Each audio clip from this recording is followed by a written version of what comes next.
thế mình để chỉ có cháu nó thôi, thế này cam bảo đi chán nè. Ô này xe đu cần cầu nè, xe đu cần cầu đi nè. Ô luôn nhân tại nó nè, để nó sẽ cắt cá nè. Cắt cờ nè, cái gì nè.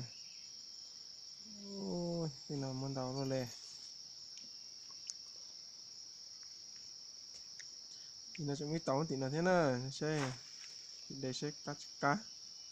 Thì chỉ cho nó nhân dần dần này nó sẽ chút cá cả.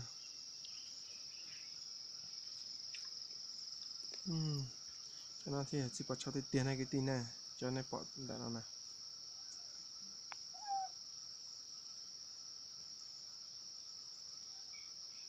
Một hoàn toàn thế này sang cái tin này.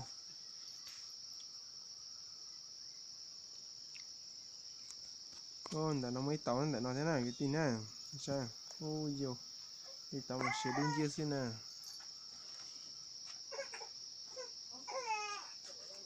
Ôi dồi. Thì tao một sẽ đun cân gọt nè.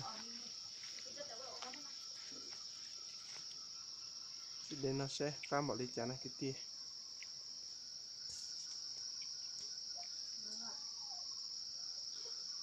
Tao nó mà sẽ xé tao nè. Nè bọn thật cũng nó thế à cái tia ơi. Ít trọng cái gì sẽ đến đó cũng nó chỉ bắt cháu nè.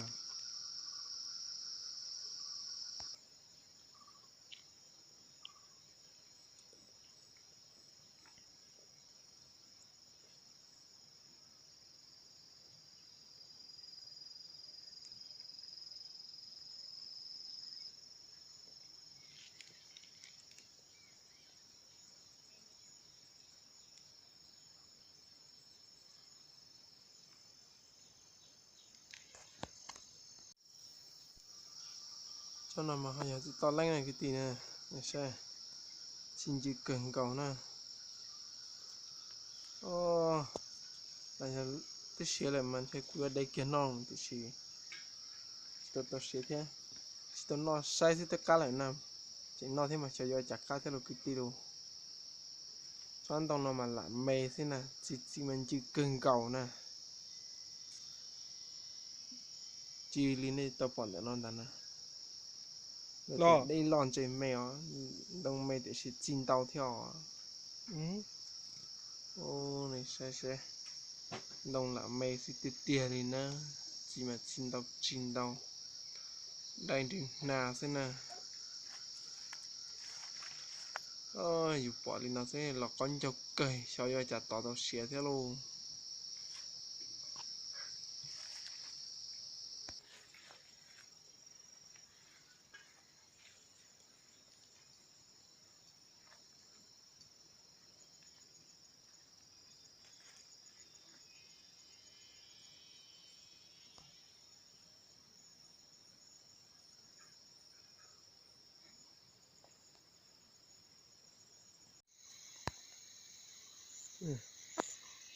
Giờ dần nó chỉ mới giờ sẽ có chó nó thế này.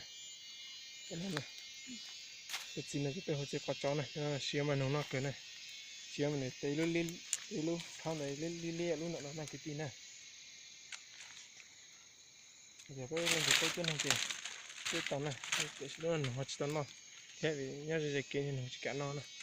Nên đọc cờ này. Một cái hậu chạy một thế này. Đây là mình đọc cờ này thì nó non mà. Bây giờ chưa đọc cờ này. Bây giờ nó này. Nó cho hậu là nó lia rồi. Nó bây giờ nó đi. Hay nó chỉ cú bóc ta cho nó mà thế vậy.